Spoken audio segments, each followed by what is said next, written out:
Les obsèques de Linda de Souza ont eu lieu il y a quelques jours maintenant, le vendredi 6 janvier 2023. Si des milliers de fans se sont déplacés pour partager l'événement et la peine immense de son fils João, avec qui les relations étaient parfois tendues, ce n'est pas le cas de tout le monde.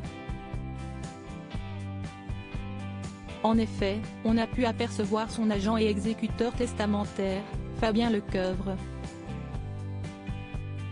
Mais à l'exception de ce dernier, aucune personnalité notable du show business ne cesse de déplacer jusqu'à l'église Saint-Gervais-Saint-Protais à Gisors, dans l'Eure, là où résidait la star des années 1980 jusqu'à sa disparition. Un bien triste constat, bien qu'il soit relativement logique puisque Linda de Souza, de son vivant, s'était éloignée progressivement des projecteurs pour rester avec son cercle de proches. On n'a pu voir que quelques responsables politiques.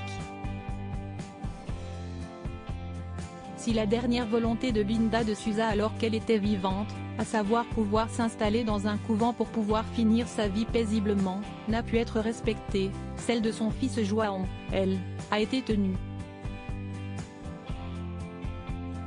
Il avait en effet demandé à tous les fans de la chanteuse de se rendre à l'enterrement avec des fleurs naturelles bien précises.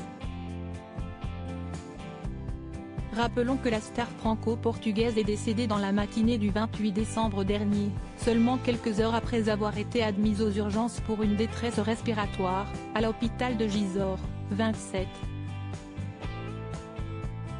Malheureusement trop tard. Elle était atteinte du Covid-19 au moment de sa disparition, qui a provoqué une vive vague d'émotions et d'hommages en tout genre. Celle qui avait également fait une tentative de suicide dans sa jeunesse a fini par s'en aller. Elle voulait s'en aller, elle était malheureusement malade depuis quelques semaines, quelques mois. Elle avait cette forme d'insuffisance respiratoire et elle a attrapé le Covid dans sa maison de retraite où elle était.